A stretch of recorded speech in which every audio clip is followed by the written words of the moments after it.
मैं per day के तुम दोनों को 100 रुपए तो दे ही दूं। ऐसा कहकर दिनेश हंसने लगा और उसके साथ ललिता और राघव भी हंसते हंसते वहां से निकल गए। जाते जाते दिनेश ने गौतम से कहा, अरे हाँ, मैं एक बात कहना तो भूल ही गया, तुम जरा वहां दाएं वाले दरवाजे से बाहर निकलना। ये दरवाजा तुम जैसे लो क्लास लोगों के लिए नहीं है। यहां से हम कॉर्पोरेट लीडर्स जाते हैं और तुम लोगों की औकात सिर्फ उस दरवाजे से जाने की है। ऐसा बोलकर दिनेश अपने कैबिन का डोर बाहर से लॉक करके चला गया और ना चाहते हुए भी गौतम को उस दरवाजे से जाना पड़ा जहां से जाने के लिए दिनेश ने उससे कहा था। गौतम जैसे तैसे पीछे के रास्ते से ऑफिस के बाहर निकलता है तो उसे अवनी दिखाई देती है जो कोने में बैठकर रो रही थी। गौतम परेशान होकर तुरंत अवनी के पास जाता है। अवनी, क्या हुआ है? तुम यहाँ बाहर क्या कर रही हो? गौतम, मैंने तुमसे पहले ही पूछ लिया था कि इस इंटरव्यू को तुमने कैसे अरेंज किया था। पता नहीं क्यों मैं तुम्हारी बातों में आकर यहाँ आ गई। मैंने इतना इंसल्टेड आज तक फील नहीं किया। नहीं अवनी, ट्रस्ट मी, यहाँ तुम्हारी नौकरी पक्की है। इस कंपनी के एचआर तुम्हारे रिज्यूम और पिछले प्रोजेक्ट से बहुत इम्प्रेस्ड थे। इनफैक्ट वो तुम्हें डायरेक्टली जॉब ऑफर करने वाले थे। ये इंटरव्यू सिर्फ एक फॉर्मेलिटी थी। Oh really? ये जॉब जो एग्जिस्ट ही नहीं करती। मैंने यहाँ के डिजाइन डायरेक्टर की पीए और रिसेप्शनिस्ट की बातें सुनी है।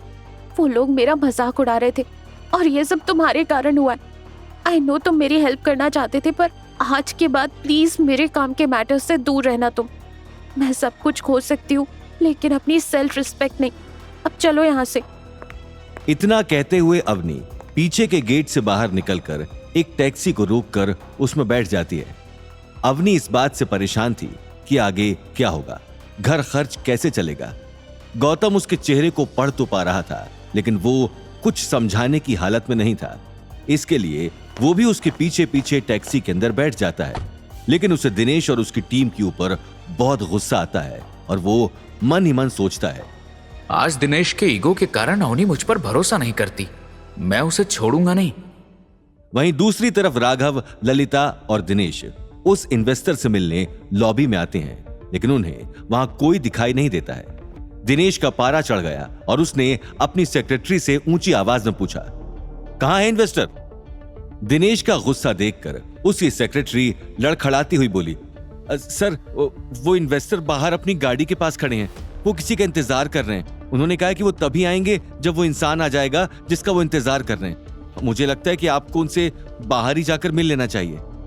वो तीनों तुरंत बाहर आते हैं और उनकी नजर एक काले रंग की चमचमाती गाड़ी पर पड़ी।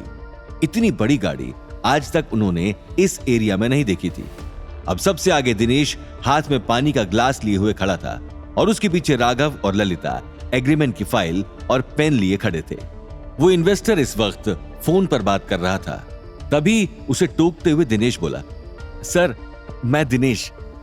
दिनेश की बात सुनते ही वो इन्वेस्टर पीछे मुड़ा और वो इन्वेस्टर और कोई नहीं बल्कि यशवंत माथुर था। जैसे ही यशवंत ने फोन काटा, दिनेश ने उसके आगे पानी का गिलास कर दिया और बोला, सर आपकी जड़ी बूटी कुछ ही घंटे में मैं आप तक पहुंचा सकता हूं। जड़ी बूटी मिलने की बात ने यशवंत के चेहरे को एकदम चमका दिया। दिनेश ने कहा, सर देखिए, ये मेरा कलीग है राघव और ये उस राजपत्रिका जड़ी बूटी के बारे में अच्छे से जानता है और ये वो जड़ी बूटी कुछ ही घंटे में आपके लिए अरेंज करवा देगा। यशवंत ने दिनेश को गले लगाते हुए कहा, thank you so much my dear friend. चलो लाओ मुझे वो एग्रीमेंट तो दो जिस पर मुझे साइन करना है ताकि हम ये डील फाइनल कर सकें।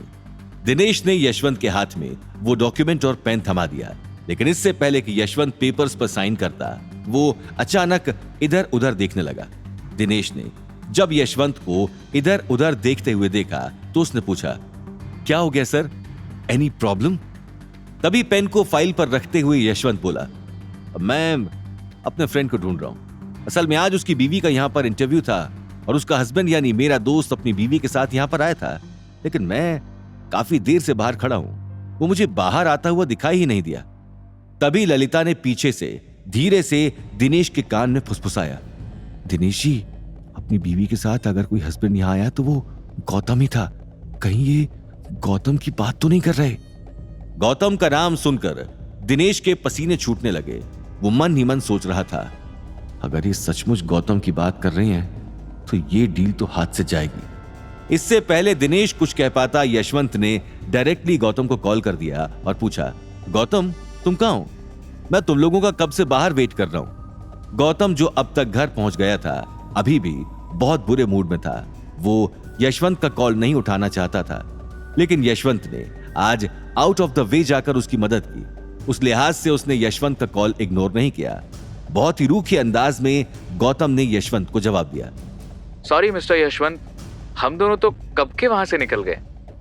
अच्छा, मैं तो बाहर ही खड़ा था, मैंने देखा नहीं। यशवंत ने परेशान होते हुए पूछा, तुम परेशान हो क्या? आई होप मैं तुम्हें डिस्टर्ब नहीं कर रहा। दरअसल मुझे तुम्हारी एक एडवाइस चाहिए थी। बहुत टाइम से मैं प्रेम एंड सन्स में इन्वेस्ट करने की सोच रहा था, लेकिन आज तुम्हें यहां देखकर मैंने मन बना लिया कि मैं इस कंपनी में इन्वेस्ट करूं। जिस कंपनी से तुम कहीं ना कहीं जुड़े हो, वहां मेरा घाटा कभी नहीं हो सकता। I am sure, right Gautam? आगे की कहानी जानने के लिए देखिए अगला एपिसोड सिर्फ पॉकेट एफएम के यूट्यूब चैनल पर और रॉयल वारिस के सारे एपिसोड्स को सुनने के लिए डिस्क्रिप्शन में दी लिंक से डाउनलोड करें पॉकेट एफएम ऐप।